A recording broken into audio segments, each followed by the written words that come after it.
Hello everybody, I welcome you all in my channel Colonia English Classes once more। तो आज की इस video में हम बात करने वाले हैं, जैसा कि आप देख सकते हैं अपने स्क्रीन पे, मर्चेंट ऑफ वेनिस। तो बिना किसी देरी के अब हम शुरू करते हैं मर्चेंट ऑफ वेनिस को, और मैं इससे डिटेल में डिस्कस करूँगा। तो सबसे पहले मैं आपको बताता हूँ कि यहाँ पर जो वेनिस है, ये भाई एक सिटी का नाम है जो कि इटली में है। ठीक है, तो सबसे पहले आपने याद रखना है वेनिस को। वेनिस एक सिटी का नाम है जो कि इटली में है। यहाँ पर जो मर्चेंट ऑफ वेनिस है, ये एक कहानी है एक मर्चेंट की, जो कि सस्ता माल अलग अलग मतलब देशों से मंगवाता है और अपनी सिटी वेनिस के अंदर बेचता है। और ये जो माल मंगवाता है वो शिप के थ्रू मंगवाता है। मतलब जो मर्चेंट है यहाँ पर वो व्यापारी है एक बहुत बड़ा, जो वेनिस का अच्छा खासा नामी गरामी व्यापारी है, जो व्यापार करता है और शिप के थ्रू, मतलब उसकी बहुत सारी जहाज़ हैं जिसके थ्रू वो सस्ता माल मंगवाता है और महंगे दामों पर बेचता है। तो इस प्रकार ये एक बेसिक इंट्रोडक्शन था। तो लीजिए अब हम बात करते हैं पहले पॉइंट के बारे में। देखिए, मर्चेंट ऑफ वेनिस जो है उसके बारे में आपको UGC net point of view से, जी हाँ बिल्कुल, अगर हम यूजीसी नेट की बात करते हैं तो अगर उस पॉइंट ऑफ व्यू से हम इसे रीड करते हैं मर्चेंट ऑफ वेनिस को, तो आप देखते हैं कि ये एक कॉमेडी है जो कि विलियम शेक्सपियर के द्वारा लिखी गई है। याद रखिए, विलियम शेक्सपियर के द्वारा लिखी गई है और ये एक कॉमेडी है, तो इतना आप याद रखिए। और इसको पहली बार परफॉर्म किया गया था 1596 के अंदर। ठीक है, इसे पहली बार स्टेज किया गया था, स्टेज के ऊपर परफॉर्म किया गया था 1596 के अंदर।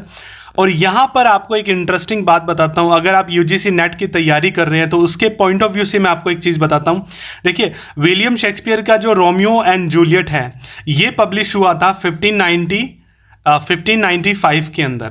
और उसी सेम साल में 1595 के अंदर ए मिडसमर नाइट्स ड्रीम भी पब्लिश करवाया गया था। ठीक है, इसको भी परफॉर्म किया गया था। तो रोमियो जूलियट 1596 के अंदर परफॉर्म किया गया था और उसी सेम ईयर में, याद कीजिए, इसे परफॉर्मेंस की बात है, ये परफॉर्मेंस की डेट है। रोमियो जूलियट को 1595 के अंदर परफॉर्म किया गया था, और ए मिडसमर नाइट ड्रीम को भी 1595 के अंदर इसे भी परफॉर्म किया गया था।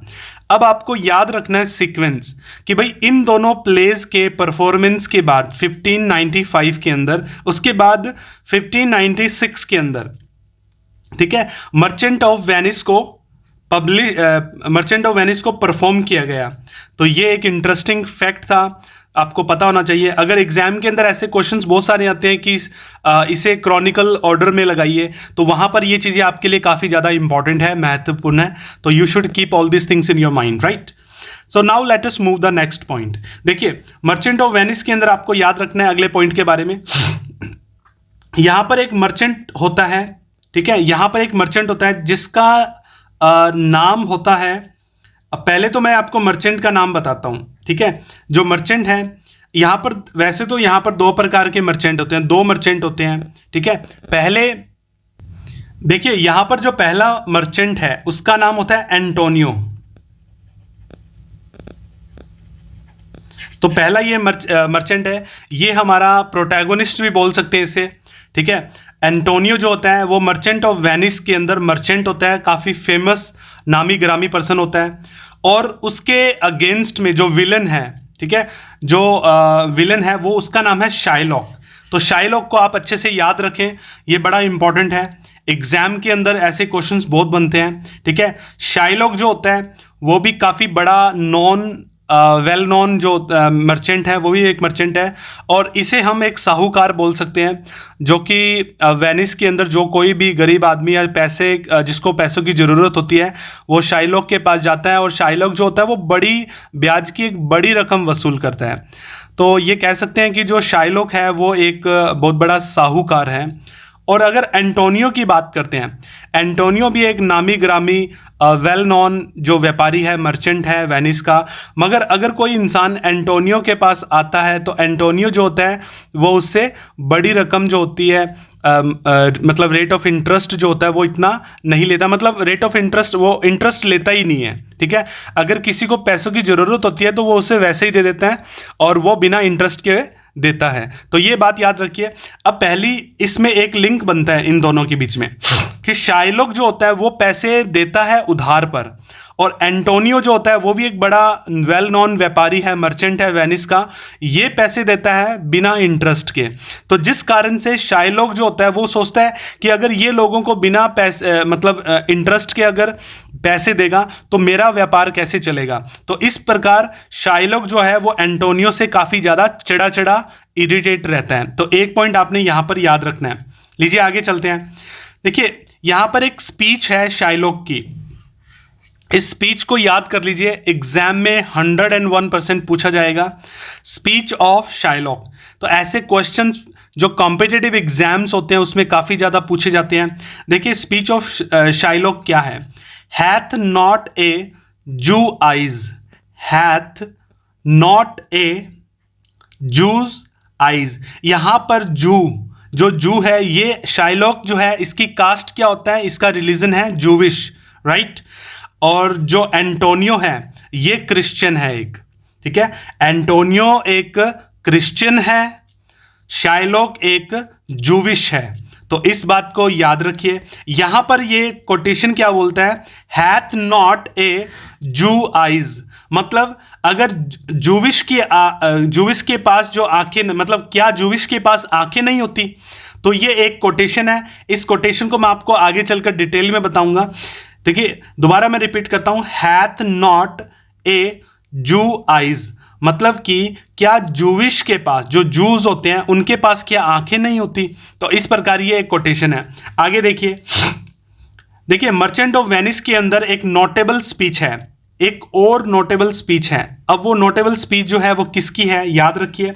यहां पर जो बेसैनी होती है उसकी पत्नी, पहले तो ये उसकी प्रेमिका होती है पोर्शिया, और उसके बाद ठीक है बसैनियो की वाइफ बन जाती है। तो पोर्शिया भी एक जबरदस्त नोटेबल स्पीच देती है, कोटेशन देती है, जिसका जो है the quality of mercy, the quality of mercy. यहां पर जो पोर्शिया है ये कहना चाहती है कि अगर कोई इंसान किसी दूसरे इंसान को माफ कर देता है तो माफ करने वाला इंसान बड़ा होता है। तो ये स्पीच जो है वो पोर्शिया के द्वारा दी गई है, ठीक है, ये याद रखिए, पोर्शिया के द्वारा ये स्पीच को दिया गया है। और hath not a Jew eyes, ये जो स्पीच है वो शाइलॉक के द्वारा दी गई है। तो इसको आप याद रखिए। तो लीजिए आगे चलते हैं। देखिए यहां पर देखिए विलियम शेक्सपियर का जो प्ले है मर्चेंट ऑफ वेनिस, इसके अंदर मैंने अभी आपको लास्ट पेज के ऊपर बताया था कि यहां पर जो पोर्शिया होती है, पोर्शिया एक स्टेटमेंट देती है, एक स्पीच देती है। उस स्पीच का नाम होता है द क्वालिटी ऑफ मर्सी। देखिए होता क्या है, पोर्शिया जो है वो अपना डिसगाइज होकर, मतलब अपना भेष बदलकर वो लॉयर के रूप में कोर्ट के अंदर जाती है और वहां पर, ठीक है, वहां पर शाइलॉक से भीख मांगती है, बैग, ठीक है, शाइलॉक से भीख मांगती है कि भाई शाइलॉक तुम एंटोनियो के लिए मर्सी दिखाओ, दया दिखाओ, तुम इतने निर्दयी मत बनो। तो यहां पर पोर्शिया शाइलॉक से बोलती है द क्वालिटी ऑफ मर्सी, ठीक है। ये कोटेशन आप याद रखिए, ये कोटेशन नंबर 2 था, ठीक है, याद रखिए, क्वालिटी ऑफ मर्सी। मर्सी का मतलब होता है दया, ठीक है। यहां पर विलियम शेक्सपियर जो होता है मर्सी को अपने मर्चेंट ऑफ वेनिस के अंदर दिखाया है, इस शब्द को यूज किया है, इस चीज को यूज किया है। और विलियम शेक्सपियर ने इसको क्यों यूज किया है, देखिए मैं आपको बताता हूं। मर्चेंट ऑफ वेनिस के अंदर विलियम शेक्सपियर ने यहां पर ऐसी कोटेशन दिया द क्वालिटी ऑफ मर्सी। तो यहां पर विलियम शेक्सपियर कहना चाहता है कि जो पावरफुल सोसाइटी के अंदर, जो पावरफुल लोग होते हैं, सोसाइटी के अंदर जो ऐसे लोग होते हैं जिनके पास बहुत सारी अथॉरिटी होती है, जो बहुत बड़े लोग होते हैं, उनका गुण होता है मर्सी। वो दूसरे लोगों को माफ करना जानते हैं और इस प्रकार जो लोग माफ करते हैं वो सोसाइटी के अंदर काफी पावरफुल होते हैं और वो बहुत ज्यादा क्या होते हैं, मर्सी को शो करते हैं, ठीक है। एक बात आपको और याद रखनी है, अगर हम विलियम शेक्सपियर की बात करते हैं, अगर आपने एक थ्योरी को सुना है विलियम शेक्सपियर और क्रिस्टोफर मार्लो, अगर आप गूगल करेंगे तो आप देखेंगे कि विलियम शेक्सपियर और क्रिस्टोफर मार्लो जो है, कुछ लोग बोलते हैं कि ये दोनों एक ही पर्सन थे, क्योंकि इनका जो डेट ऑफ जो जन्म है वो एक ही ईयर में हुआ था। और कहा जाता है कि क्रिस्टोफर मार्लो बहुत कम उम्र में, अराउंड 29 एज के अंदर ये मर चुके थे। तो जिसके बाद विलियम शेक्सपियर जो था, मतलब क्रिस्टोफर मार्लो मरने के बाद नए नाम के साथ, विलियम शेक्सपियर के नाम के साथ एक उभरते हुए राइटर के रूप में आए। तो ये कहाँ तक सही है या गलत है, इसके बारे में मैं तो आपको ज़्यादा नहीं बता सकता, क्योंकि ये एक थ्योरी है और इस थ्योरी के बारे में प्रूफ नहीं पता। हम 100% कुछ नहीं बोल सकते कि विलियम शेक्सपियर और क्रिस्टोफर मार्लो दोनों एक ही इंसान हैं या अलग अलग हैं। अगर आप गूगल करेंगे तो आप देखते हैं कि विलियम शेक्सपियर और क्रिस्टोफर मार्लो की थ्योरी ये बोलती है कि दोनों ये एक ही इंसान है।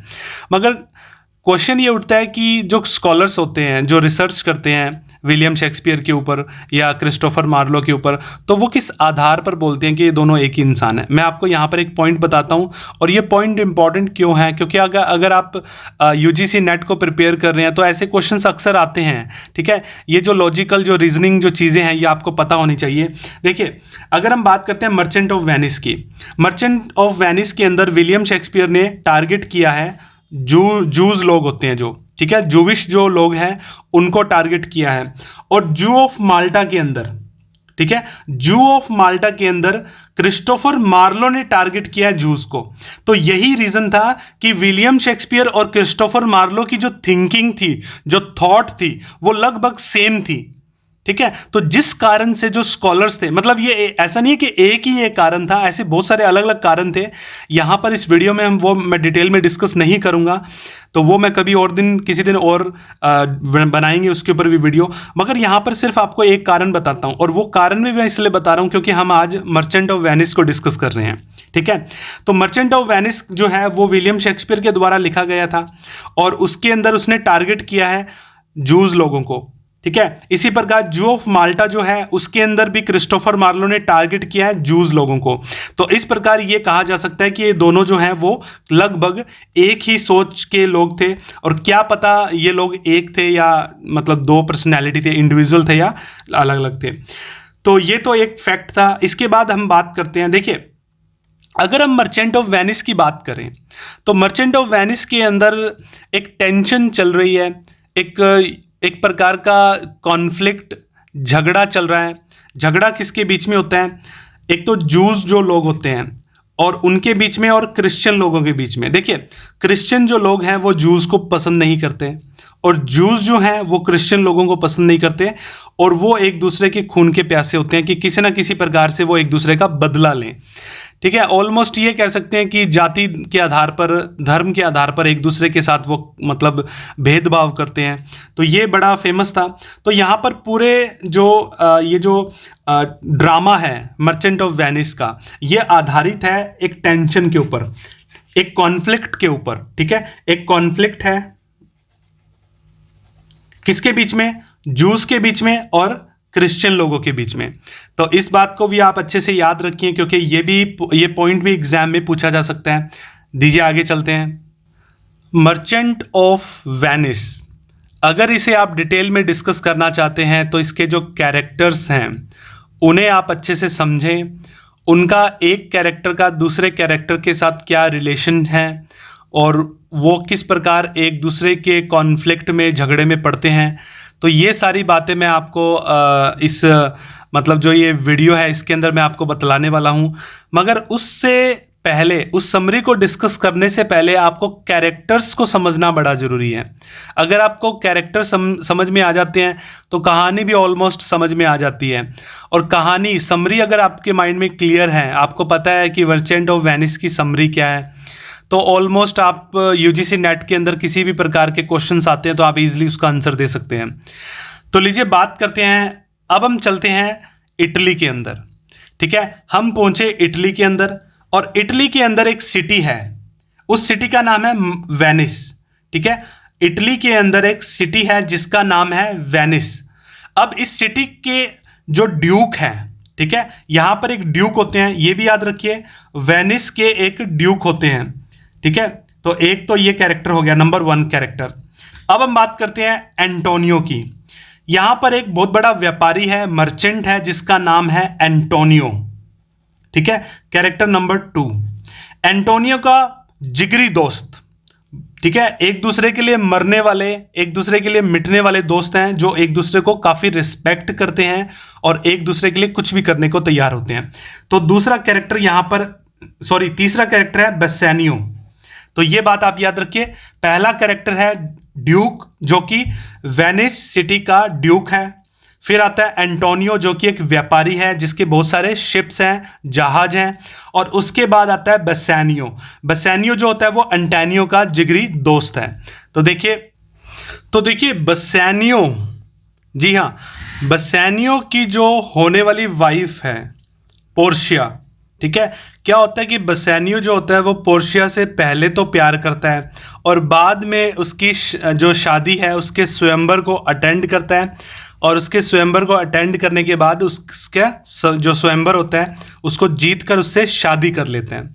तो कुल मिलाकर ये कहेंगे कि बेसेनियो जो है उसकी पत्नी का नाम है पोर्शिया, जो कि हमारा 4th कैरेक्टर है, इसको भी याद रखिए। उसके बाद बात करते हैं एंटोनियो और बेसेनियो का जो दोस्त होता है। देखिए एंटोनियो जो होता है वो ग्रेशियानो और लोरेंजो, ग्रेशियानो और लोरेंजो इन दोनों का दोस्त है। एंटोनियो इन दोनों को जानता है और बेसेनियो जो होता है वो भी ग्रेशियानो और लोरेंजो को जानता है। तो कुल मिलाकर ये चारों जो होते हैं वो एक दूसरे के दोस्त होते हैं। मगर इन चारों में से एंटोनियो और बेसेनियो जो होते हैं वो काफ़ी गहरे दोस्त हैं, इस बात को याद रखना। अब हम चलते हैं ग्रेशियानो और लोरेंजो की पत्नी के बारे में डिस्कस करते हैं। देखिए ग्रेशियानो जो होता है उसकी पत्नी का नाम है नरिसा, ठीक है। अब नरिसा कौन होती है? नरिसा पोर्शिया की नौकरानी है। नरिसा जो है वो पोर्शिया की नौकरानी है। और लोरेंजो की जो पत्नी है वो है जेसिका, ठीक है, याद रखिए लोरेंजो की पत्नी का नाम है जेसिका और ग्रेशियानो जो है उसकी पत्नी का नाम है नरिसा, जो कि पोर्शिया की नौकरानी है। आगे चलते हैं। अब क्वेश्चन ये होता है कि ये जो जेसिका है, ठीक है, लोरेंजो की जो पत्नी है जेसिका, वो किसकी बेटी है? वो भाई शाइलॉक। शाइलॉक एक कैरेक्टर है जो कि बड़ा ही एक वेनिस जो सिटी है उस सिटी में रहने वाला कंजूस, ठीक है, जो एक पैसा किसी को बिना इंटरेस्ट के, ठीक है, बिना ब्याज के नहीं देता। और शाइलॉक यहाँ पर एक मेन कैरेक्टर है। और अगर इसकी जाति की बात करें तो ये जाति से जूज है, JEW, जूज। तो ये बात आप याद रखिए, ठीक है। और शाइलॉक क्रिश्चियन लोगों से बहुत ज़्यादा नफरत करता है और लगभग ये सोचता है कि वो उससे बदला लेगा, ठीक है। तो शाइलॉक जो है वो एक वेनिस सिटी का कंजूस साहूकार है, इस बात को मत भूलना, ठीक है। और क्रिश्चियन लोगों से ये क्या करता है? नफरत करता है। अब हम आगे चलते हैं बेल्थेजर के बारे में। देखिए बेल्थेजर और स्टीफेनो, बेल्थेजर एंड स्टीफेनो, ये दोनों ही, बेल्थेजर और स्टीफेनो ये दोनों ही पोर्शिया के नौकर होते हैं, ठीक है। इनका भी रोल आएगा जब हम समरी को डिस्कस करेंगे तो इनके बारे में हम देखेंगे। फिर हम आगे चलते हैं। अब हम बात करते हैं बेसेनियो का जो दास है, स्लेव, ठीक है, लियोनार्डो। लियोनार्डो जो होता है वो बेसेनियो का स्लेव है, दास है। और यहां पर अब एक और कैरेक्टर को हम देखते हैं। देखिए लॉन्सेलॉट, लॉन्सेलॉट गोबो, लॉन्सेलॉट गोबो, ये कहानी की शुरुआत के अंदर शाइलॉक का नौकर होता है, मगर बाद में आगे चलकर ये बेसेनियो का नौकर बन जाता है।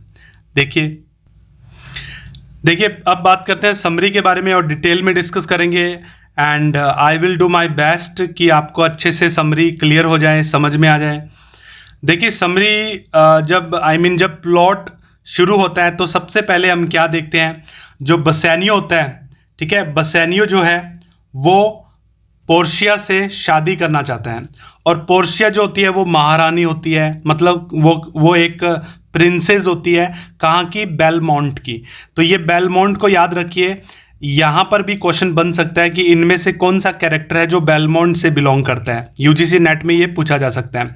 तो याद रखिए, पोर्शिया जो है वो बेलमोंट की प्रिंसेस है और ये काफ़ी ज़्यादा रिच होती है पोर्शिया, ठीक है, और ये काफ़ी ज़्यादा सुंदर भी होती है। और हमारा जो बेसानियो है, एंटोनियो का दोस्त, वो उसे वू करना चाहता है, मतलब इसे शादी करना चाहता है और मैरिज के लिए इसको प्रपोज करना चाहता है। देखिए आगे चलते हैं। अब आगे देखिए, बेसानियो जो होता है, जैसे मैंने आपको बताया कि पोर्शिया से शादी करना चाहता है, मगर प्रॉब्लम क्या है यहाँ पर। तो कहानी की शुरुआत ही यहाँ से होती है कि बेसानियो जो है वो देखता है कि पोर्शिया जो है वो काफ़ी ज़्यादा रिच और ब्यूटीफुल है और वो उससे शादी करने की सोचता है। मगर प्रॉब्लम ये है कि बेसानियो के पास इतने पैसे नहीं होते कि वो नए कपड़े खरीद सके और वो जाकर पोर्शिया के दरबार में, मतलब पोर्शिया का जो बेलमोंट के अंदर स्वयंवर रच रहा है। स्वयंवर समझते हो ना, जिसके अंदर बहुत सारे लोग मतलब मेल आते हैं और एक अलग अलग प्रकार से उनकी परीक्षा ली जाती है और उनकी शादी होती है। ऐसे ये एक मतलब पुराने टाइम में ऐसा होता था। तो पोर्शिया का स्वयंवर है, मगर प्रॉब्लम ये है कि बेसानियो जो है उसके पास पैसा नहीं है, ठीक है, और वो अब पोर्शिया को वो करना चाहता है, शादी के लिए प्रपोज करना चाहता है, बट पैसा नहीं है। उसका जितना भी एस्टेट था, जितने भी उसकी प्रॉपर्टी थी, जितनी भी उसकी वेल्थ थी, वो उसने लगभग खो दी, उसके पास सब कुछ खत्म हो गया। अब क्या होता है, अब क्वेश्चन देखिए, एग्जाम में क्वेश्चन आएगा, ये देखिए 3000, ये क्या है, ये मैं आपको बताता हूं कि बेसानियो जो है वो पोर्शिया को वो करने के लिए जाना चाहता है, उससे शादी करना चाहता है, but Bassanio lost all his estate and wealth. तो अब इसको जरूरत होती है 3000 डिक्वेट्स की, ठीक है, 3000 डिक्वेट्स की जरूरत होती है, बट उसके पास नहीं होते। तो ऑब्वियस सी बात है, जब एक दोस्त के पास पैसे नहीं है तो वो कहाँ जाएगा, वो दूसरे दोस्त के पास जाएगा। तो देखिए अब थर्ड पॉइंट की तरफ चलते हैं। अब बेसानियो जो होता है वो डिसाइड करता है कि भाई वो हेल्प लेगा, सहायता लेगा, किसकी, अपने बेस्ट फ्रेंड की, और उसका नाम होता है एंटोनियो, ठीक है। एंटोनियो जो होता है वो एक मर्चेंट है वेनिस का और वो काफ़ी ज़्यादा वेल्दी होता है, ठीक है। तो वो बेसानियो अपने दोस्त एंटोनियो के पास जाता है। अब देखिए क्या होता है कि एंटोनियो जो होता है, एंटोनियो की कंडीशन बताता हूँ कि यहाँ पर आपको समझना पड़ेगा कि बेसानियो जो है वो एंटोनियो के पास 3000 डिक्वेट जो है वो मांगने जा रहा है, मगर जो एंटोनियो है उसने क्या किया, अपना सारा लिक्विड पैसा, ठीक है, जितना भी कैश जो इसके पास था, उसने अपना सारा पैसा व्यापार में लगा दिया और इसकी 3 से लेकर 4 शिप, ठीक है, वो समुद्र में गई हुई है व्यापार के लिए। तो इस प्रकार एंटोनियो के पास कैश नहीं होता। तो अब देखिए क्या होता है, बेसानियो एंटोनियो के पास जाता है और उससे पूछता है कि मुझे पैसे की ज़रूरत है। वो अपनी पूरी स्टोरी बताता है कि पोर्शिया का स्वयंवर है, मुझे जाना है। तो एंटोनियो बोलता है कि दोस्त नो प्रॉब्लम, कोई प्रॉब्लम नहीं है, बट प्रॉब्लम ये है कि मेरे पास जितना भी कैश था वो मैंने अभी व्यापार में लगा दिया है और 3 महीनों के बाद मेरे जो शिप हैं वो वापस 1 महीने के बाद मेरे जो शिप हैं वो वापस आएंगे। तो ये कहानी एंटोनियो बेसानियो को सुनाता है। तो वैसे तो एंटोनियो ने बेसानियो की बहुत बार मदद की है, बहुत बार हेल्प की है, मगर अफसोस कि एंटोनियो की जो शिप है वो समुद्र में गई हुई है। अब यहाँ पर जो शिप है वो कहाँ कहाँ गई हुई है, देखिए Tripolis number 1, the Indies, Mexico and England. अब एग्जाम में क्वेश्चन ये पूछा जा सकता है कि एंटोनियो की जो शिप है वो कहाँ कहाँ समुद्र में गई हुई है। तो पहला जो समुद्री यात्रा मतलब करने गए थे वो एक कंट्री का नाम है ट्रिपोलिस में गई हुई है, द इंडीज़ में गई हुई है और मैक्सिको के अंदर गई है और इंग्लैंड के अंदर। तो इस प्रकार ये 4 ऐसी कंट्री हैं जहाँ पर एंटोनियो की जो शिप है वो गई हुई है, ठीक है। ये पॉइंट आप अच्छे से याद रखिए। अब क्योंकि एंटोनियो के पास कैश नहीं है, पैसा नहीं है, तो एंटोनियो एक व्यापारी है, उसके जो शिप्स हैं वो अलग अलग कंट्रीज़ के अंदर गए हुए हैं। तो एंटोनियो जो होता है वो बेसानियो से बोलता है कि बेसानियो तुम एक काम करो, ठीक है, तुम वेनिस सिटी के अंदर जाओ और अगर तुम्हें कोई भी लैंडर मतलब कि कोई भी साहूकार, कोई भी पैसे देने वाला मिलता है तो उससे तुम पैसे ले आओ, और उसके एवज में मतलब उसके अगेंस्ट के अंदर तुम्हें जैसे कोई गारंटर चाहिए, ठीक है, एक बॉन्ड बन जाएगा, गारंटर मैं बन जाऊंगा। तो जैसे ही 1 महीने के बाद मेरे शिप वापस आएंगे तो मैं उस लेंडर को पैसा दे दूंगा। तो बसैनियो जो होता है वो क्या करता है, देखो ये यहाँ पर याद रखना है, एंटोनियो बसैनियो को बोलता है कि तुम कोई भी लेंडर फाइंड आउट कर लो और उस प्रकार उसका गारंटर मैं बन जाऊंगा, एंटोनियो बोलता है, ठीक है। तो फाइनली क्या होता है कि फाइनली बसैनियो जो होता है उसको कौन मिलता है, बसैनियो को ये मिलता है, ये बंदा शाइलॉक। ये तो बंदा पहले से ही क्रिश्चियन जो लोग हैं उनसे मतलब चिढ़ा हुआ है और हमेशा सोचता है कि कैसे ना कैसे करके मैं उनसे बदला लूं, तो हमेशा मौके की तलाश में रहता है। तो अब वो मौका लगभग आ चुका है, ठीक है। फाइनली बसैनियो जो होता है वो जूविश मनी लेंडर, ठीक है, ये जूविश मनी लेंडर होता है, साहूकार होता है। मनी लेंडर का मतलब है साहूकार। ये शाइलॉक जो होता है वो एक मनी लेंडर है, साहूकार है। तो बसैनियो इसके पास जाता है। अब जब बसैनियो इसके पास जाता है, ठीक है, तो बसैनियो शाइलॉक को बोलता है कि तुम मुझे थोड़ा पैसा दे दो और गारंटर के रूप में एंटोनियो गारंटर बन जाएगा, ठीक है। तो शुरुआत में तो शाइलॉक जो होता है वो मना करता है, मतलब ना नू करता है, मतलब कि नहीं दूंगा ऐसे वैसे। मगर जब शाइलॉक नाम सुनता है एंटोनियो को, ठीक है, तो इसके मन में एक चाल, एक मतलब एक कॉन्स्पिरेसी, ठीक है, एक षड्यंत्र रचता है। वो ये सोचता है कि चलो, फिर वो मान जाता है। मैं आपको उसका षड्यंत्र बताता हूँ, देखिए क्या होता है। तो अब हम पॉइंट नंबर 8 पे थे। वहाँ पर क्या होता है, बसैनियो जो होता है शाइलॉक को बोलता है कि भाई तुम मुझे पैसा दे दो और जो गारंटर है वो मेरा दोस्त एंटोनियो बन जाएगा। तो जब ये नाम सुनता है शाइलॉक तो उसके मन में ख्याली फुलाव, मतलब बड़ा खुश हो जाता है कि चलो अब तो मौका मिला है एंटोनियो से बदला लेने का। तो यहाँ पर एक चीज़ समझनी है, एग्जाम के अंदर ये क्वेश्चन आ सकता है कि शाइलॉक जो होता है वो एंटोनियो से क्यों चिढ़ता है। तो सबसे बड़ा रीज़न जो मैंने शुरुआत में बताया था कि शाइलॉक भी साहूकार है और एंटोनियो भी गरीबों की मदद करता है। मगर जब एंटोनियो किसी को व्यापार मतलब किसी को पैसा उधार देता है तो वो ब्याज नहीं लेता, मगर इसके अगेंस्ट शाइलॉक जो है वो बहुत बड़ी रकम ब्याज की वसूल करता है अगर कोई इससे उधार लेता है। तो क्या होता है, ज़्यादातर लोग एंटोनियो के पास पैसा उधार मांगने जाते हैं क्योंकि ये ब्याज नहीं लेता। तो शाइलॉक को लगता है कि ये मेरा व्यापार ख़त्म कर रहा है, क्योंकि मेरा व्यापार ही है लोगों को उधार देना पैसे और उस उधार से मतलब व्यापार करना, इस टाइप से होता है। तो अब देखिए ये एक रीज़न था कि शाइलॉक जो होता है वो बसैनियो से क्यों चिढ़ता है।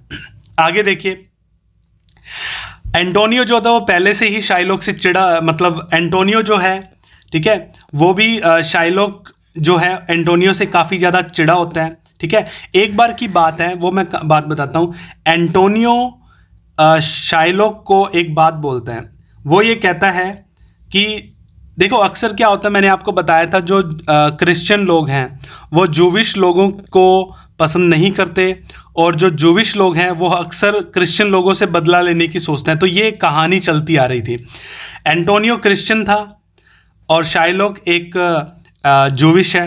तो एंटोनियो एक बार शाइलॉक को कहता है उसके अगेंस्ट, उसके रिलीजन के अगेंस्ट, ठीक है, उसके रिलीजन जूविश रिलीजन के विरोध में कुछ बोलता है। कौन? एंटोनियो, ठीक है। तो ये एक सबसे बड़ा रीज़न था। अगर एग्जाम के अंदर क्वेश्चन ये आता है कि शाइलॉक और बसैनियो जो थे वो आपस में क्यों मतलब लड़ते थे, क्यों उनके बीच में एक मतलब वो जो शाइलॉक है वो पसंद क्यों नहीं करता था एंटोनियो को, ठीक है। क्वेश्चन ये होता है कि Shylock, why Shylock does not get along with Antonio, उसको पसंद क्यों नहीं करता। तो रीज़न 2 थे, ठीक है, 2 रीज़न। तो नंबर 1 रीज़न ये तो हो गया हमारा एक पहला रीज़न, ठीक है। रीज़न देखिए, एंटोनियो ने क्या किया, एक बार शाइलॉक का जो रिलीजन है जूविश उसके खिलाफ कुछ बोला था जिसके कारण शाइलॉक एंटोनियो से चिढ़ने लगा। दूसरा रीज़न, तो रीज़न नंबर 2, सेकेंड रीज़न है कि एंटोनियोस की जो हैबिट है, ठीक है, कि जब भी ये किसी को पैसा उधार देता है तो वो बिना इंटरेस्ट के देता है, विदाउट इंटरेस्ट। तो जिसके कारण क्या होता है, शाइलॉक जो होता है, शाइलॉक सोचता है कि भाई मेरे पास लोग आने चाहिए और अगर ये फ्री फंड में, मतलब बिना इंटरेस्ट के अगर पैसे बांटने लगेगा तो मेरा व्यापार तो खत्म हो जाएगा। तो इस प्रकार ये दूसरा रीज़न है। तो दो रीज़न थे जिसके कारण शाइलॉक जो है वो एंटोनियो से चिढ़ता था। आगे चलते हैं। अब हम बात करते हैं, देखिए शुरुआत में क्या होता है, शाइलॉक, अब क्या होता है कि बेसानियो जो होता है वो शाइलॉक के घर में है और उससे पैसा मांग रहा है और उसे बोल रहा है बेसानियो कि भाई तुम मुझे कुछ 3000 डिक्वेट जो है वो पैसा उधार दे दो और गारंटर के रूप में मैं तुम्हें मेरे दोस्त एंटोनियो के साथ एक बॉन्ड भरवा दूंगा, मतलब गारंटर के रूप में। तो शुरुआत में शाइलॉक जो होता है वो मतलब मानता नहीं है, ठीक है, मगर बाद में जैसे ही वो एंटोनियो का नाम सुनता है ना, उसके मन में फिर षड्यंत्र रचते हैं, ठीक है। तो फाइनली शाइलॉक जो होता है वो एग्री करता है, ठीक है, वो मान जाता है कि भाई मैं तुम्हें पैसा दे दूंगा बेसानियो को। और इंटरेस्टिंग बात देखिए कि शाइलॉक जो है वो बेसानियो को पैसा बिना किसी इंटरेस्ट के देता है, ठीक है, बिना किसी इंटरेस्ट के। तो ये बात आप याद रखिए कि शाइलॉक बेसानियो को 3000 डिक्वेट, ठीक है, बिना किसी इंटरेस्ट के देता है। और वो ऐसा क्यों करता है तो वो मैं आपको अगले पेज पर बताता हूं। तो सुनिए मेरी बात ध्यान से भाई कि शाइलॉक जो होता है वो एग्री करता है कि बेसानियो मैं तुम्हें पैसा उधार दे दूंगा और वो भी बिना इंटरेस्ट के। तो ये तो बड़ी चौंकाने वाली बात है कि शाइलॉक जैसा कंजूस, ठीक है, मनी लैंडर, साहूकार जो सबको पैसा देता है बट हाई इंटरेस्ट रेट पर, मगर यहाँ पर वो बेसानियो को बिना इंटरेस्ट के पैसा देता है क्योंकि उसने एक नाम सुना कि गारंटर कौन बनेगा, गारंटर बनेगा यहाँ पर एंटोनियो। और एंटोनियो का नाम सुनते ही शाइलॉक के मन में एक षड्यंत्र, एक प्लान उसके मन में आता है। वो ये कहता है बेसानियो से कि मैं तुम्हें सिर्फ एक ही कंडीशन पर, तो यहाँ पर एक कंडीशन है, ठीक है, वो कौन सी कंडीशन है वो हम समझते हैं। देखिए कंडीशन क्या है यहाँ पर, कंडीशन ये है यहाँ पर कि अगर एंटोनियो, ठीक है, एक महीने के अंदर, ठीक है, सॉरी 1 महीने का टाइम नहीं होता, 3 महीने का टाइम होता है, ठीक है। यहाँ पर शाइलॉक बोलता है बेसानियो से अगर तुम्हारा गारंटर एंटोनियो मुझे 3 महीने के अंदर लिए गए लोन 3000 डिक्वेट का जो लोन है वो अगर नहीं चुका पाता है तो शाइलॉक कहता है कि मुझे उसके जो उसका मांस, ठीक है, उसके शरीर का जो मांस है 1 पाउंड मांस उसकी बॉडी से मैं ले लूँगा, ठीक है। ये कंडीशन थी एंटोनियो, ठीक है, अगर मुझे लोन 3 महीने के अंदर वापस नहीं दे पाता तो उसके शरीर का जो मांस है 1 पाउंड, ठीक है, 1 पाउंड मांस जो है वो मैं उसके शरीर से पाउंड निकाल लूँगा। तो ये उसकी एक कंडीशन थी। तो अब देखिए आगे क्या होता है। बेसानियो जो होता है जब इस कंडीशन को सुनता है तो वो कहता है कि नो, ऐसा नहीं होगा। वो एंटोनियो को जाके बोलता है और मना कर देता है कि मुझे ऐसा पैसा नहीं चाहिए जिसके अंदर तुम्हारी जान का जोखिम हो। मगर एंटोनियो को बड़ा कॉन्फिडेंस होता है, कहता है कि कोई प्रॉब्लम नहीं है बेसानियो, क्योंकि मेरे जो जहाज हैं वो 1 महीने के अंदर वापस आ जाएंगे, ठीक है। तो वो एंटोनियो बोलता है कि तुम इस कंडीशन को एक्सेप्ट कर लो, कोई प्रॉब्लम नहीं है। देखिए आगे क्या होता है। आगे एंटोनियो जो होता है वो surprised to see that Shylock is not demanding interest. अब एंटोनियो को ये बड़ा सरप्राइज होता है कि मतलब शाइलॉक जो है वो बिना इंटरेस्ट के दे रहा है। तो कहता है कोई प्रॉब्लम नहीं है। एंटोनियो जाता है बेसानियो के साथ शाइलॉक के घर पे और क्या करता है, एंटोनियो एग्री करता है और साइन करता है। यहाँ पर याद रखिए सिग्नेचर करता है एक बॉन्ड को, ठीक है, एक बॉन्ड था वो सिग्नेचर करता है और एक कॉन्ट्रैक्ट उनके बीच में हो जाता है, ठीक है। नाउ अब बेसानियो को पैसा मिल जाता है, बेसानियो जाता है बेलमोंट। अब आप मुझे बताइए बेलमोंट में क्या करेगा वो। बेलमोंट में इसकी जो लवर है, ठीक है, इसकी बिलव्ड है, उसका नाम है पोर्शिया। वो बेसानियो का वेट कर रही है क्योंकि ये लोग स्वयंवर से पहले, जो स्वयंवर रचता है उससे पहले ये दोनों मिल चुके हैं और वो लगभग एक दूसरे को प्यार भी करने लग जाते हैं। तो पोर्शिया जो होती है वो ये सोचती है, ठीक है। यहाँ पर जो पोर्शिया है वो ये सोचती है कि मेरे स्वयंवर में मुझे यही जीते, मतलब बसेनियो है वही मेरे स्वयंवर में जीते और मुझसे शादी करे। तो इस प्रकार से याद रखना है। तो अब आपको एक पॉइंट याद रखना है, बसेनियो जो होता है वो अब 3000 डिक्वेट, तो मैं बार बार आपको 3000 बता रहा हूँ, 3000 डिक्वेट जो है वो लेकर बेलमोंट जाता है और अपने साथ अपने एक फ्रेंड को ले जाता है, और उसके फ्रेंड का नाम क्या है, ग्रेसियानो। ठीक है, उसके फ्रेंड का नाम क्या है, ग्रेसियानो। तो ये बात आप याद रखिए। लीजिए आगे चलते हैं। देखिए अब बेलमोंट के अंदर वो पहुंच जाते हैं। बेलमोंट में क्या होता है, पोर्शिया जो है वो बिजी है क्योंकि उसका स्वयंवर चल रहा होता है, बहुत सारे शूटर होते हैं। शूटर का मतलब होता है कि जो शादी करने के लिए जो प्रपोज करते हैं उनको शूटर बोलते हैं। ठीक है, तो यहाँ पर एक्चुअल में ये स्वयंवर क्यों रचा गया ये इंपॉर्टेंट है, आपको ये मैं बताता हूँ। देखिए वास्तव में क्या था, पोर्शिया के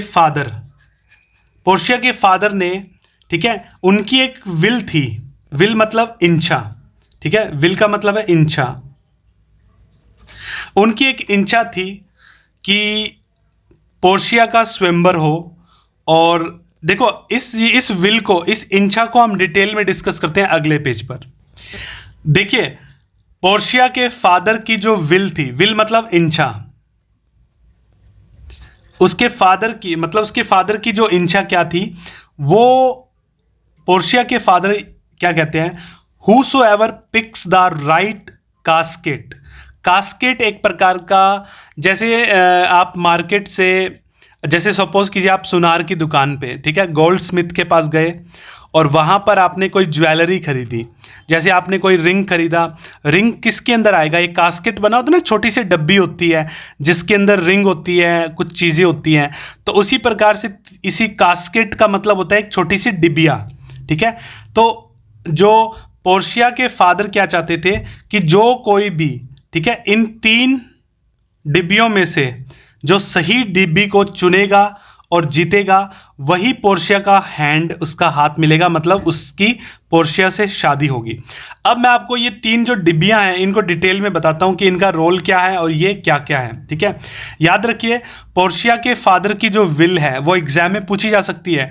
उनकी फादर की जो विल थी वो ये थी कि इनके पास 3, एक तो सोने की, चांदी की और लेड की, ठीक है, सोने की, चांदी की और लेड की, यहां पर 3 प्रकार की डिबिया थी और उस डिबिया के ऊपर अलग अलग प्रकार के मैसेज, अलग अलग प्रकार के संदेश लिखे हुए थे। तो पोर्शिया के फादर ये चाहते थे कि अगर कोई भी इंसान इसमें से, इन तीनों डिब्बियों में से अगर सही डिब्बी को चुनेगा वही मेरी बेटी से शादी करेगा। तो मैं आपको एक एक करके बताता हूं कि होता क्या है। देखिए अब सीन क्या चल रहा है, सीन चल रहा है दरबार में। दरबार में बहुत सारे लोग, राजा आए होते हैं, जो अलग अलग प्रकार के जो एरिया हैं उनके ड्यूक, प्रिंस आए होते हैं और वो यहाँ पर पोर्शिया से शादी करने आए होते हैं और उसका स्वयंवर चल रहा है। तो ये बात आपके माइंड में होनी चाहिए। तो देखिए क्या होता है, जो पहला प्रिंस होता है, ठीक है, प्रिंस ऑफ मोरक्को, ये याद रखिए एग्जाम में ऐसे क्वेश्चंस पूछे जा सकते हैं कि ऐसे क्वेश्चंस आ सकते हैं कि भाई पहले प्रिंस का नाम बताओ। तो पहले प्रिंस का नाम देखिए मैं लिख देता हूं यहां पर फर्स्ट। तो पहले प्रिंस का नाम था प्रिंस ऑफ मोरक्को। ये क्या करता है, ये पहला शूटर होता है, ये चूज करता है, ये मतलब उठाता है सोने की डिबिया, सोने की कास्केट। तो ये सोने की कास्केट उठाता है प्रिंस ऑफ मोरक्को और इसके ऊपर, सोने की कास्केट के ऊपर एक संदेश लिखा होता है, वो बड़ा इंपॉर्टेंट है। Who chooseth me shall gain what many men desire, who chooseth me shall gain what many men desire. ये कोटेशन गाइस बहुत इंपॉर्टेंट है। आपसे यूजीसी नेट के अंदर ये पूछा जा सकता है कि सोने की जो डिबिया होती है जो कि प्रिंस ऑफ मोरक्को उठाते हैं उसके ऊपर क्या मैसेज था। तो मैसेज था who chooseth me shall gain what many men desire, मतलब कि मुझे जो चुनेगा उसे वो मिलेगा जो बहुत सारे मैन चाहते हैं। ठीक है, तो ये पहली गोल्ड की कास्केट थी। तो इसके अंदर मतलब कुछ मतलब ये हार जाता है ऑलमोस्ट। प्रिंस ऑफ मोरक्को जो होता है वो स्वयंवर को जीत नहीं पाता, और वो लालच में आके सोने की डिबिया उठाता है कि सोने की डिबिया उठाऊंगा और इसके ऊपर ये मैसेज लिखा होता है, शायद मुझे पोर्शिया का हाथ मिल जाए, बट ऐसा नहीं होता। अब आगे चलते हैं, तो आगे देखिए क्या होता है। आगे ये होता है सिल्वर कास्केट। तो अब आती है सिल्वर, चांदी की कास्केट, ठीक है। अब चांदी की कास्केट जो है वो प्रिंस ऑफ एरागोन, ठीक है, ये सेकंड बंदा होता है, प्रिंस होता है जो इसको उठाता है, प्रिंस ऑफ एरागन ये उठाता है। और इसके ऊपर क्या मैसेज होता है, who chooseth me shall get as much as he deserves, कि जो इंसान मुझे, जो भी बंदा मेरी सिल्वर की जो कास्केट है, डिबिया है, उसको चुनेगा उसे उतना ज़्यादा मिलेगा जितना वह डिजर्व करता है। तो ये प्रिंस ऑफ एरागन ये स्टेटमेंट देखता है, बट ये भी हार जाता है, इसको भी कुछ नहीं मिलता।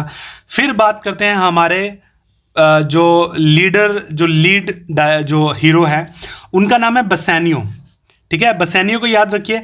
अब बसैनियो क्या करता है, तीनों कास्केट को देखता है, एक कास्केट, दूसरी कास्केट, तीसरी कास्केट, ठीक है, तीनों कास्केट को देखता है और इनमें से सोचता है, देखिए होता क्या है कि जैसे कि पहला जो मतलब शूटर है, ठीक है, जो प्रिंस था पहला, और जो दूसरा प्रिंस था एरागोन, ठीक है, इनको एक शर्त, मतलब एक कंडीशन दी जाती है कि अगर आप जो कोई भी कास्केट उठाएंगे वो बाहर जाके किसी को नहीं बताएंगे, ठीक है। तो सभी के लिए कोई राज, मतलब सभी के लिए ना एक चांस मिलता है। तो जब बसैनियो का नंबर आता है तो बसैनियो क्या करता है, लेड की जो कास्केट बनी होती है उसको उठाता है और उसके ऊपर एक स्टेटमेंट लिखी होती है, who chooseth me must give and hazard all he hath. देखिए इस स्टेटमेंट का मतलब क्या है, इस स्टेटमेंट का मतलब मैं आपको बताता हूं। देखिए सबसे पहले तो आपको यही एक जो स्टेटमेंट है, who chooseth me must give and hazard all he hath, इसको याद रखना है। इस स्टेटमेंट का मतलब क्या होता है, ये ना बड़ा इंपॉर्टेंट स्टेटमेंट है। यूजीसी नेट के अंदर पूछा जा सकता है कि बसैनियो जो होता है, जिस लेड की कास्केट को उठाता है, उसके ऊपर मैसेज क्या लिखा हुआ था। तो ये मैसेज बड़ा इंपॉर्टेंट है, याद रखिए, ठीक है। अब ये मैसेज क्या था, एक्चुअल में क्या होता है, मैंने आपको बताया था बसैनियो और पोर्शिया ये पहले ही मिल चुके हैं और पहले ही एक दूसरे को देखकर इनको आंखों ही आंखों में प्यार हो जाता है। तो बसैनियो जब पोर्शिया को देखता है तो उसके ना यहाँ पर फैमिली में एक गाना चल रहा होता है, मतलब ये पूरे फैमिली मेम्बर जो होते हैं ना वो एक गाना चला रहे होते हैं। उस गाने का मैं बताता हूँ क्या होता है। देखिए पोर्शिया के परिवार के में एक गाना गाते हैं कि fancy is engendered in the eyes, fancy is engendered in the eyes. इसका मतलब ये होता है कि जो डिज़ायर होती है, ठीक है, जो हमारे मन में डिज़ायर है, हमारे मन की जो इच्छाएं होती हैं, जो लालच होता है, वो आँखों से शुरू होता है और उसका जो जीवन है वो ज़्यादा बड़ा नहीं होता, ठीक है। वो आँखों से शुरू होता है और उसका जो जीवन होता है वो ज़्यादा बड़ा नहीं होता। तो ये बात आपने अच्छे से याद रखनी है, ठीक है। Fancy is engendered in the eyes. तो एक्चुअल में क्या होता है, बसैनियो पोर्शिया से स्वयंवर से पहले मिलने आता है और जब वो उससे मिलता है ना तो वहाँ पर क्या नोटिस करता है कि इसकी फैमिली वाले कोई गाना गा रहे हैं, fancy is engendered in the eyes.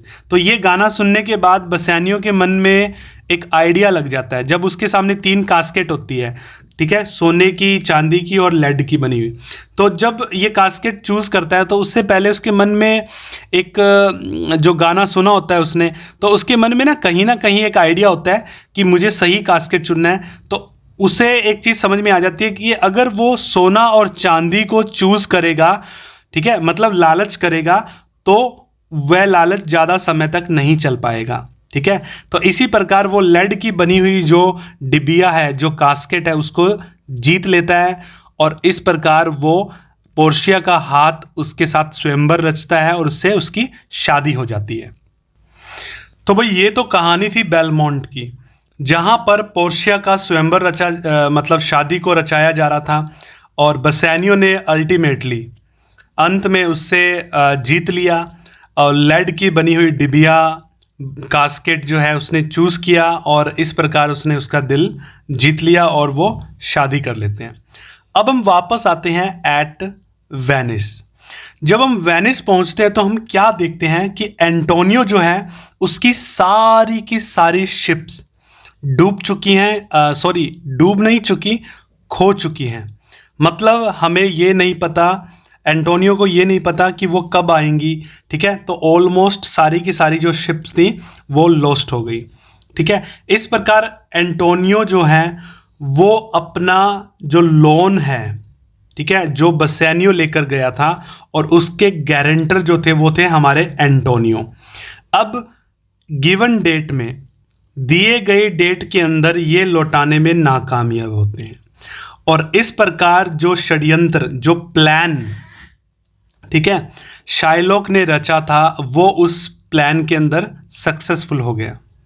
तो देखिए अब क्या होता है, now Shylock decides to take revenge. अब शाइलॉक जो होता है वो रिवेंज, बदला लेने की सोचता है, क्योंकि क्रिश्चियन लोगों से, ठीक है। और यहां पर याद रखना है आपने कि क्रिश्चियन क्या है, एंटोनियो क्रिश्चियन होता है। देखिए अब आपके मन में एक चीज़ और मैं आपको यहाँ पर बताता हूँ जो कि एग्ज़ाम में भी पूछी जा सकती है। तो एग्ज़ाम में ये पूछा जाएगा कि शाइलॉक जो है वो क्रिश्चियन लोगों से इतना ज़्यादा क्यों चिढ़ा हुआ है। तो उसके दो रीजंस शाइलॉक की तरफ से भी थे। ठीक है, नंबर एक होता क्या है, आपको याद होगा लोरेंजो। ठीक है, लोरेंजो जो होता है शाइलॉक की बेटी जेसिका, इसको लेकर भाग जाता है।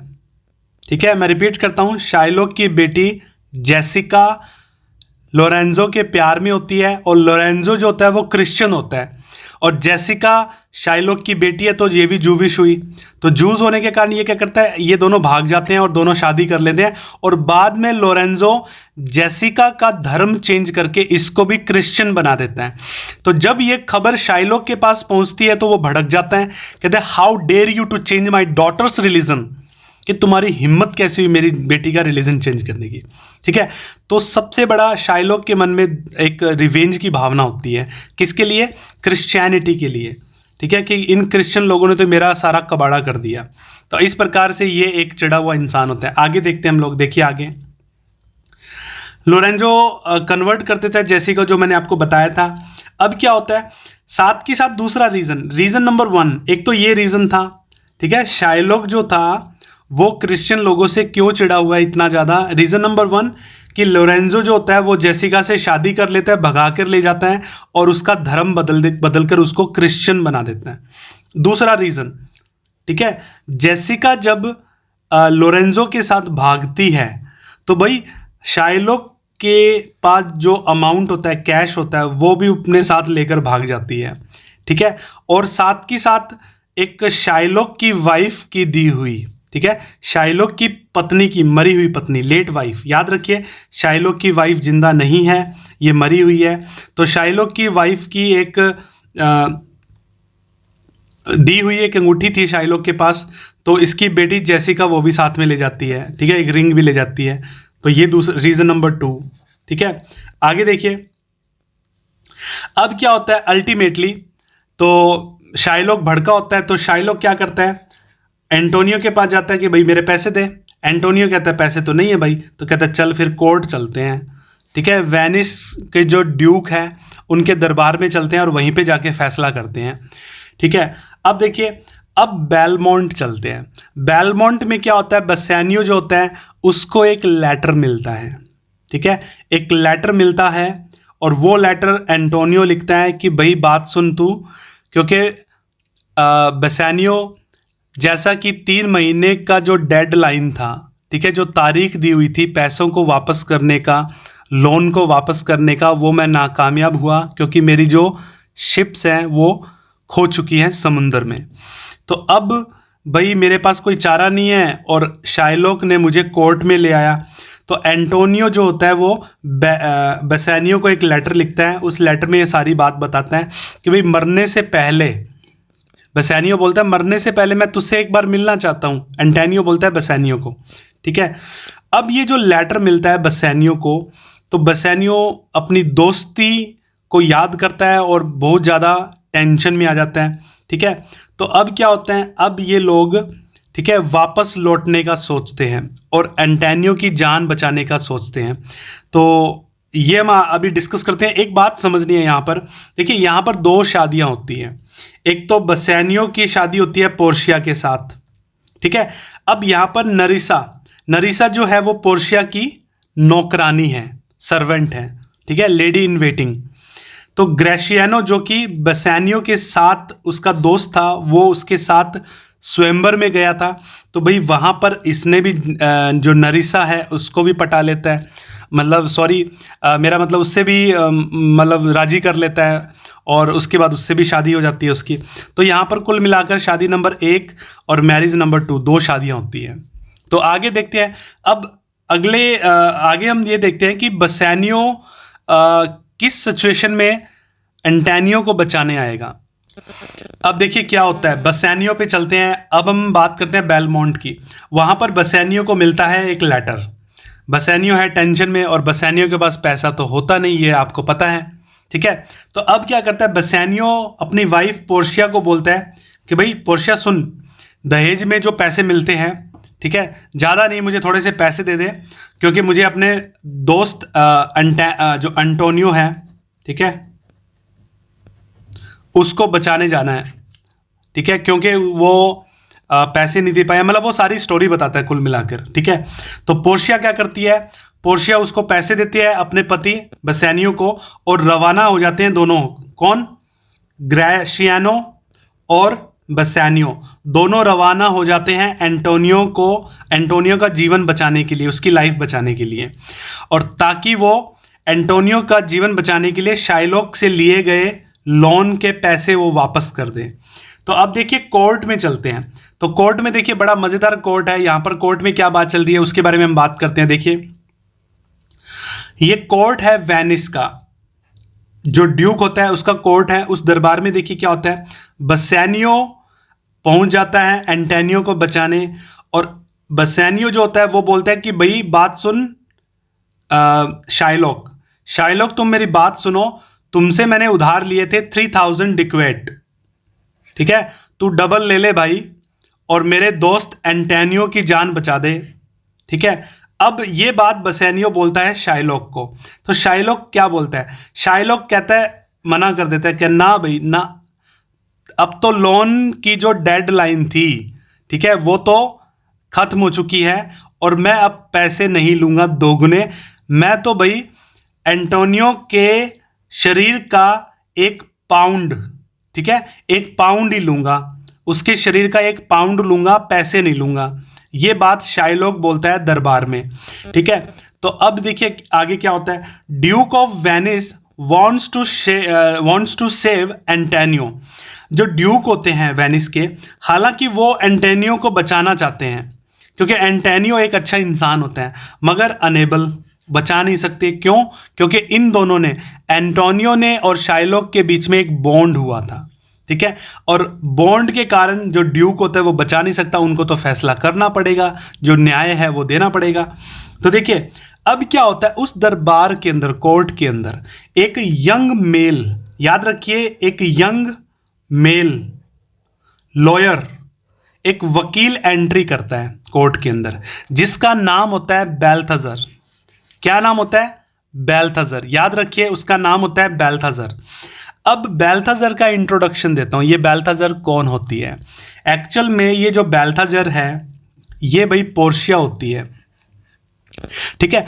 बेलमोंट में जब बसेनियो को लेटर मिलता है एंटोनियो का कि वो उसका जीवन जो है वो खतरे में है, तो वो लेटर पोर्शिया भी पढ़ लेती है, और वो मन ही मन सोचती है कि मैं अब एंटोनियो, जो कि मेरे पति बसेनियो के दोस्त हैं, उनको मैं बचाऊंगी। तो ये अपना भेष बदलकर एक यंग लॉयर, एक मेल लॉयर का रूप धारण कर लेती है, और अपना नाम कोर्ट में बताती है बेल्थाजर, ठीक है।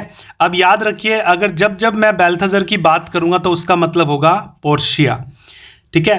अब पोर्शिया बेल्थाजर का रूप धारण करके अपने साथ एक असिस्टेंट लेकर आती है। वैसे तो जो नेरिसा है, ठीक है, नेरिसा पोर्शिया की नौकरानी है, बट इसने भी अपना भेष बदल लिया, और वो भी एक मेल असिस्टेंट बन चुकी है। क्या बन चुकी है? Male assistant.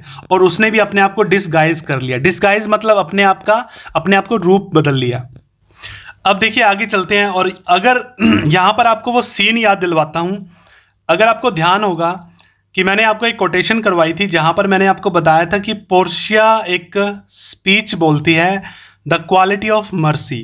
ठीक है, अब कोर्ट चल रहा है जहाँ पर एंटोनियो, बसानियो, पोर्शिया जो कि बेल्थाजर के रूप में है, और नेरिसा जो कि एक असिस्टेंट, मेल असिस्टेंट, लॉयर के साथ जो असिस्टेंट होता है उसके भेस में है, और लगभग शाइलोक है, ड्यूक है, दरबार भरा हुआ है। तो इस दरबार के अंदर जो बेल्थाजर है वो शाइलोक से पूछता है, उससे रिक्वेस्ट करता है कि भाई द क्वालिटी ऑफ मर्सी के बारे में बात करता है कि तुम यहाँ पर दया दिखाओ, क्योंकि जो इंसान दया करता है वो इंसान बड़ा होता है। तो इस प्रकार की बातें चलती है। बट शाइलोक कहता ना, मुझे तो क्या चाहिए, एक पाउंड मांस का टुकड़ा चाहिए। किसका? वो भी एंटोनियो का। कहता है ठीक है। तो ये बात होने के बाद फिर क्या होता है, कोर्ट मजबूर होता है, वो क्या करता है, वो परमिशन दे देता है। ठीक है, कोर्ट परमिशन दे देता है कि शाइलोक तुम्हें परमिशन है एंटोनियो के जो मतलब मांस है, जो फ्लैश है, उसका 1 पाउंड हिस्सा तुम निकाल सकते हो। तो एंटोनियो को कहा जाता है कि तुम तैयार हो जाओ, गेट रेडी। ठीक है, अब देखिए अगले सीन में क्या होता है। अब बेल्थाजर जो कि लॉयर के रूप में आती है, वो आर्ग्यू करना शुरू करती है कोर्ट में। ठीक है, और वो आर्ग्यू करती है कि अकॉर्डिंग टू द कॉन्ट्रैक्ट। ठीक है, ये बात बेल्थाजर पोर्शिया बोलती है कि अकॉर्डिंग टू कॉन्ट्रैक्ट, कॉन्ट्रैक्ट के अनुसार, जो कॉन्ट्रैक्ट शाइलोक और एंटोनियो के बीच में हुआ था, उस कॉन्ट्रैक्ट के अनुसार Shylock can remove only the flesh, not the blood of Antonio. मतलब कि अगर शाइलोक और एंटोनियो के बीच में जो बॉन्ड हुआ है, उस बॉन्ड के अनुसार शाइलोक को एंटोनियो के शरीर का 1 पाउंड मांस लेने का अधिकार है। मगर अगर शाइलोक ऐसा करते वक्त एंटोनियो के शरीर से एक भी बूंद ब्लड की गिराता है, तो इस केस में उसको सजा मिलेगी। किसको? शाइलोक को। वो ऐसा नहीं कर सकता। शाइलोक एंटोनियो के शरीर से मांस का टुकड़ा ले सकता है, मगर अगर बिना खून बहाए।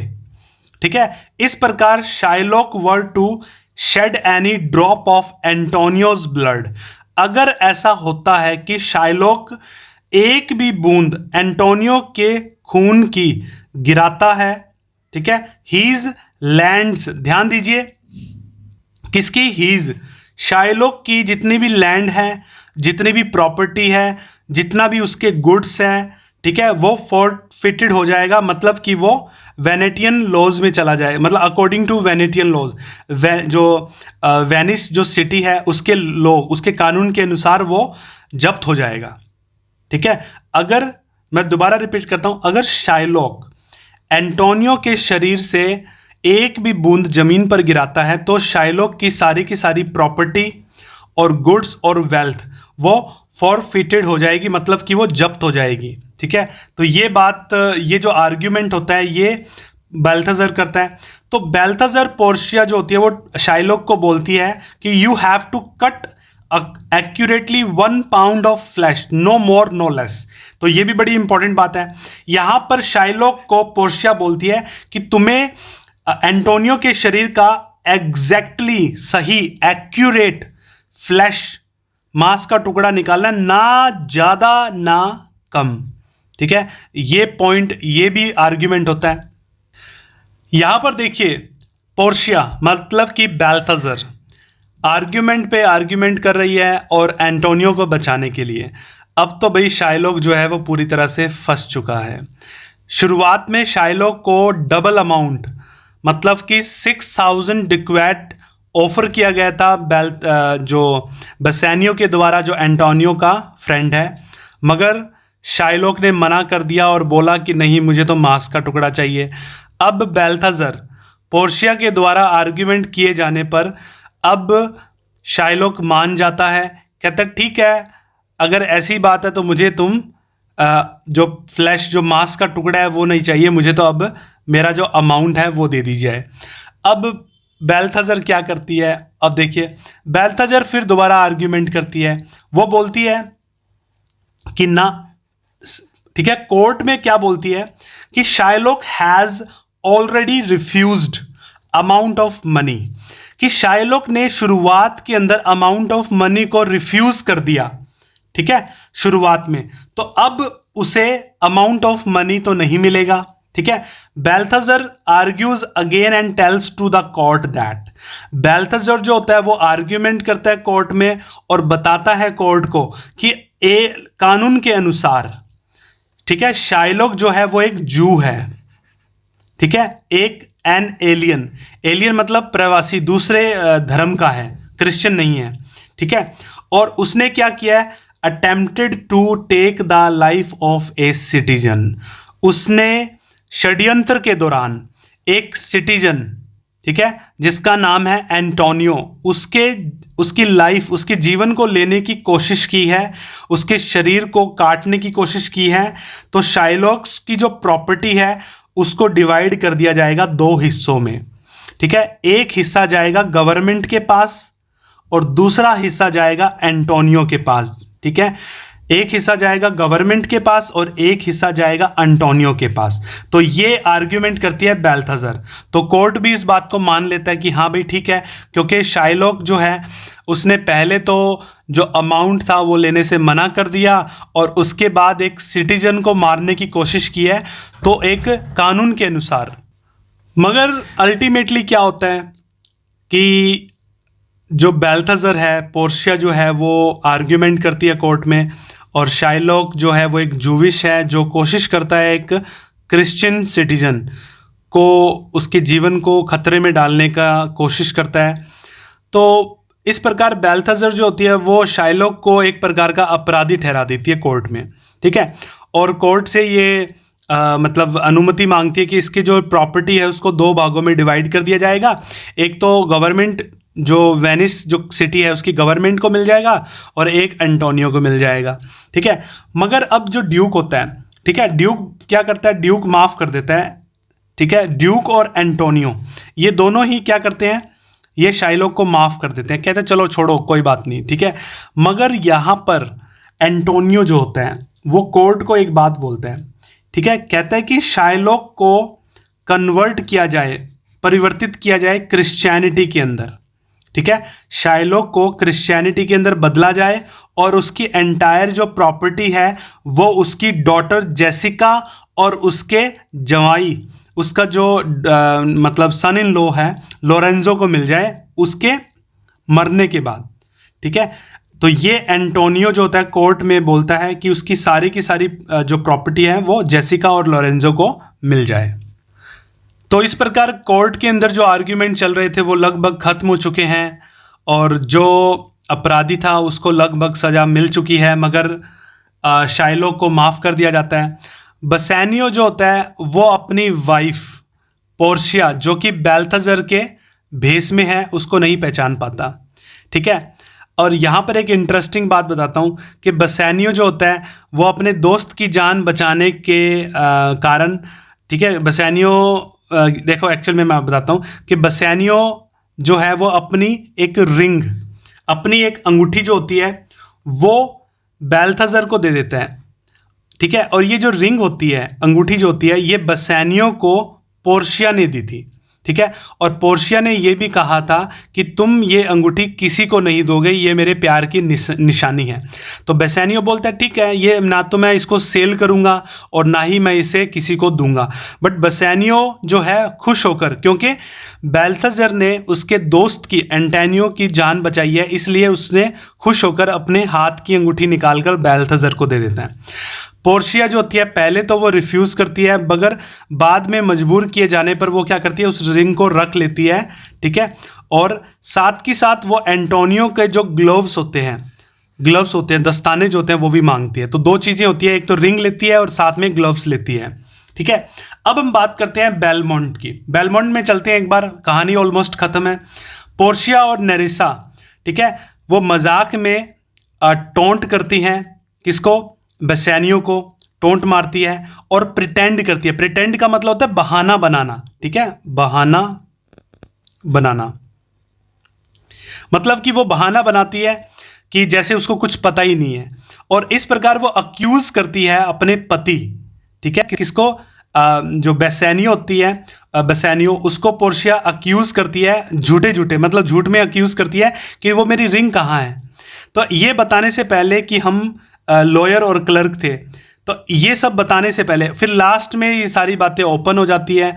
पोर्शिया एंटोनियो को सब कुछ बता देती है, और लास्ट में पोर्शिया जो होती है वो पोर्शिया जो होती है वो बेसैनियो को सब कुछ बता देती है, और साथ के साथ एंटोनियो को भी बता देती है। और अब पोर्शिया जो होती है वो एंटोनियो को बताती है कि तुम्हारी जो शिप्स हैं, ठीक है, वो अब सेफ तरीके से रिटर्न वापस आ चुकी हैं, अब तुम इसको ले सकते हो। 3 जो शिप थी वो वापस आ चुकी हैं, तो इस बात को याद रखना है। तो guys with that I am suppose to end this summary को हम एंड करते हैं। तो देखिए, समरी के खत्म होने के बाद मैं आपको कुछ फैक्ट्स के बारे में बताता हूं जो कि यूजीसी नेट एग्जाम के लिए बहुत ज्यादा इंपॉर्टेंट है। देखिए, अब कुछ इंपॉर्टेंट पॉइंट्स के बारे में डिस्कस करते हैं। द मर्चेंट ऑफ वेनिस को डिटेल में डिस्कस करने के बाद ये देखिए, आर्नोल्ड वेस्कर, याद रखिए यहां पर आर्नोल्ड वेस्कर जो थे वो एक प्ले राइट हैं, ब्रिटिश, ठीक है, कंट्री के, ब्रिटिश के। तो इन्होंने क्या किया, इन्होंने द मर्चेंट नाम का एक प्ले लिखा था, ठीक है, याद रखिए बहुत ज्यादा इंपॉर्टेंट है, एग्जाम में पूछा जाएगा।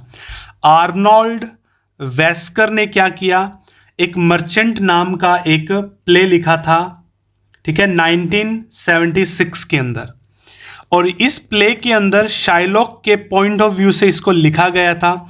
शाइलॉक के पॉइंट ऑफ व्यू का मतलब ये हुआ, देखिए अगर हम बात करते हैं विलियम शेक्सपियर का जो मर्चेंट ऑफ वेनिस है, उसके अंदर जूविश को टारगेट किया गया है और उसके दुख दर्द को नहीं बताया गया, मगर आर्नोल्ड वेस्कर ने क्या किया, 1976 के अंदर जो प्ले लिखा द मर्चेंट, उसके अंदर शाइलॉक जो कि जूविश है उसके पॉइंट ऑफ व्यू को दिखाया गया है कि वो कैसा फील करता है स्टोरी के अंदर, ठीक है। तो याद रखिए, एक और चेंज था इसके अंदर, देखिए जो द मर्चेंट है, ठीक है, आर्नोल्ड वेस्कर का जो प्ले है मर्चेंट, उसके अंदर शाइलॉक और एंटोनियो ये दोनों क्या होते हैं, दोस्त, ठीक है। शाइलॉक और एंटोनियो जो होते हैं ये क्लोज फ्रेंड होते हैं, बहुत मतलब अच्छे दोस्त होते हैं। और आर्नोल्ड वेस्कर क्या बोलते हैं, इसके अंदर एंटी सेमिटिज्म को दिखाया गया है। एंटी सेमिटिज्म किस प्रकार एक बेकार चीज है, और एंटी सेमिटिज्म क्या होता है, देखिए इसके बारे में मैं आपको सिंपल तरीके से बताता हूं। जब कोई क्रिश्चियन जूविश को गलत बताता है, उसके रिलीजन के बारे में बुरा भला कहता है, उसी को एंटी सेमिटिज्म बोलते हैं। तो यहां पर आर्नोल्ड वेस्कर ने द मर्चेंट के अंदर, जो कि 1976 के अंदर परफॉर्म किया गया था, उसके अंदर एंटी सेमिटिज्म को दिखाया गया है, और यहां पर एंटी सेमिटिज्म की बुराई की गई है, उसको क्रिटिसाइज किया गया है। तो गाइज एंटी सेमिटिज्म आपको समझ में आ गया होगा कि एंटी सेमिटिज्म का मतलब क्या होता है, कि जब कोई क्रिश्चियन जूस को लाइक नहीं करता, पसंद नहीं करता, उसको एंटी सेमिटिज्म कहते हैं। तो विलियम शेक्सपियर ने द मर्चेंट ऑफ वेनिस जो है वो लिखा है, उसके अंदर एंटी सेमिटिज्म को दिखाया गया कि किस प्रकार क्रिश्चियन जो लोग हैं वो जूस को पसंद नहीं करते, उनके रिलीजन के बारे में बुरा भला कहते हैं। मगर जो आर्नोल्ड वेस्कर हैं, उन्होंने जो 1976 के अंदर, ठीक है, 1976 के अंदर एक प्ले लिखा था द मर्चेंट, उसके अंदर शाइलॉक और एंटोनियो को दोस्त बताया गया है, और वहां पर एंटी सेमिटिज्म की क्रिटिसिज्म किया गया है, उसको बेकार बताया है, ठीक है, कि यहां पर बताया कि people should love each other in spite of their community from which they belong, मतलब कि लोग जो हैं उन लोगों को आपस में प्यार करना चाहिए, और चाहे वो किसी भी धर्म से बिलोंग करते हो, ठीक है। तो ये बात आपने याद रखनी है। दूसरा पॉइंट, हैरोल्ड ब्लूम ने मर्चेंट ऑफ वेनिस को, ठीक है,